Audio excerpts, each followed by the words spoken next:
गोपाललाल सदा सर्वदा विराजमान से, श्री गोपेंद्रलाल सदा सर्वदा विराजमान से, श्री जमनेश महाप्रभु सदा सर्वदा विराजमान से, श्री लालवराय जी महाराज नो दिन दिन अधिक प्रताप से,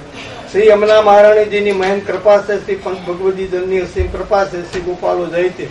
यमुना सम सुख्याता सर्वनंदन दयदा चिंतनम यमुनेश सदा वंते उत्कर्ष फलम दायिकनु।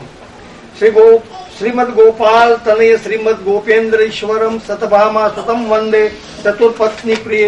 प्रभु जानकी गर्भ संपुतम रघुनाथ प्रिय आत्मजम सतभामा पति वंदे गोपाल वनमाल्यम। नमस्तु यमने सदाव्रतम चरित्र तद्मद अद्भुतम न जातु यम यातना भयति ते भयपानत। श्री गोपालो प्रभु विजयते स्वस्ति श्री गंगादया मध्य श्री गोपेंद्र जी स्वरूपात्मक प्रभु श्री लालवराय जी महाराज कृपा सिंधु तरण तारण दीन बंधु दीनानाथ अशरण शरण भक्त वत्सल कृपा सिंधु उभयो चरण कमले दंडोत्सव राजने मनुहार। सौराष्ट्र मंडले भांबण थी लक्ष्मण दासानुदास करण रज मात्र पटेल वैष्णव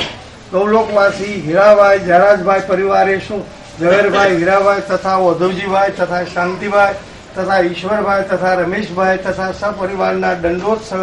રાજને મનોહર। પ્રભાનજી દિનબંધુ દિનાનાથ શરણ શરણ આપની તથા આપણા અંતરંગ ભગવત ભક્તોની સુપ્રેરણાથી અમારે આંગણે સંવત 2068 કારતક સુધી દશમને શનિવાર તારીખ 5/11/2011 રોજ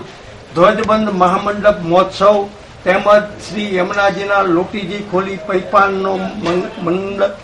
મંગલ મનોરથ સહ ધ્વજબંધ મહામંડપ મહોત્સવ આપના ભગવદીઓ તથા આપની ઈચ્છાએ નિર્ધાર કરેલ છે,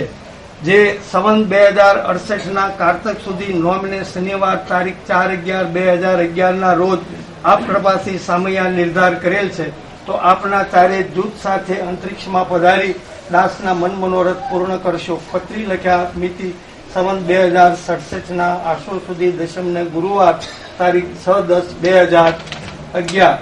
લક્ષણ દાસાનું દાત તરણ રજ માત્ર ગૌલોકવાસી હીરાભાઈ જયરાજભાઈ પરિવારે શું ઝવેરભાઈ હીરાભાઈ ઇટાલિયા તથા ઓધુજીભાઈ ઝવેરભાઈ ઇટાલિયા તથા શાંતિભાઈ ઝવેરભાઈ ઇટાલિયા तथा ईश्वरभाई झवेरभाई इटालिया तथा रमेशभाई झवेरभाई इटालिया तथा जय श्री गोपाललाल महाराज ने सकल सृष्टि गोकुल बिहार बन्ने ट्रस्ट प्रमुख श्री उपप्रमुख श्री खजानची मंत्री सहमंत्री श्री तथा ट्रस्टीगण सर्व तथा भावनगर प्रमुख श्री नागजीभाई हरिभाई सेठा तथा माधुजीभाई कोरजीभाई इटालिया तथा दामजीभाई तुलसीभाई इटालिया तथा जीवराजभाई कल्याणभाई तथा गोवर्धनभाई औधुजीभाई तथा मुखियाजी रसिकलाल जोशी तथा गिरिलालभाई जोशी भास्करभाई तथा मार्कंडभाई तथा 100 वर्षना दंडवत्सव। जय गोपाल। હવે સામગ્રી પધરાવો।